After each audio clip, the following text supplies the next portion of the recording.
This is 101 Tips for Interviewing Interrogation. This is tip number 70, part 5 of our cycle of behavior.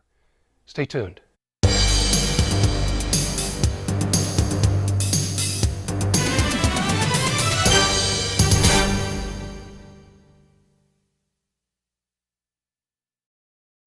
Welcome back. We're interviewing tip number 70. We'll continue our last piece of our cycle of behavior, the event itself.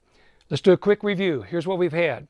First step, the fantasy process, developing the idea, getting the concept of what they might want to do. You pick the crime, the event, the assault, whatever it might be. But they've got that idea in their mind. Second step is the planning process.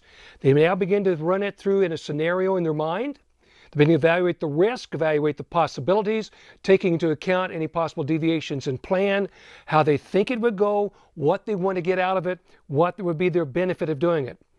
The preparation part is physically actually carrying it out, stealing themselves mentally to get ready, talking themselves even through if it's a dialogue or a script that they're going to say to the victim, for example. They begin scouting the locations, begin scouting the people, how they're going to get in, how they get out. Remember that? The event horizon is now when things are in motion. They've made the commitment. They're now moving toward eventually the event itself. This is when the stress will be the highest for your subject. We talked about they're going to have tunnel vision. They're now in that compulsive phase. They've got to carry out the act. They've gone full commitment. The final piece is the event. This is where typically we come in as investigators. That's when you walk in after the shooting, after the robbery. You find the stolen vehicles. You find the human trafficking, where you find the nurse has been harming patients, where somebody has been setting up children or been stalking women in the store, doing illicit video of girls in a girls' locker room. This is finally the event. This is where you, as the investigative side, look at this and say, now, how did he or she get to this moment? How'd they get here? What were those other pieces that they progressed to get to this point? Have they learned something? Why'd they pick this way to do it? Why'd they pick this tactic?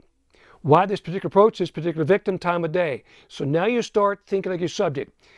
Line that we use when I'm working with my buddies, Gary Bills and Randy Merriman, we're working, training anti-terrorist operations and tracking. It's a statement from Sun Tzu. If you go into battle and you have not studied your enemy, you only have a 50-50 chance of winning that battle. But the more you study your enemy and understand their tactics and how they're thinking, how they're behaving, you increase exponentially your chances of winning that battle. I want you to convert that to the interview room, because now you're thinking like the subject. So we look at the event. Why did he pick this poison, pick this patient? Why did they pick the house? Why was the fire set this way? Do I see other elements here? Are there parts of this fire and way they used more than rudimentary tools or just things of availability? Does this mean there's planning? Do we see in a way that he has tried or she has tried to cover up their tracks, or prevent from being identified, or prevent from being slowed down, or being intersected or intervened with? Now you're thinking like your subject. So look at the event, and now your interview, you'll work in reverse from that event. You'll talk about, you got the event. Now let's go back. What was going on the day before? How did you get that point? And as you begin to get those details, now you're building a rock solid case of this subject's intent, the plans, and could there be more incidents just like this one that you haven't identified yet? Think through that process. That's what's going to be in your interview. So you're looking in reverse in the sequence of events.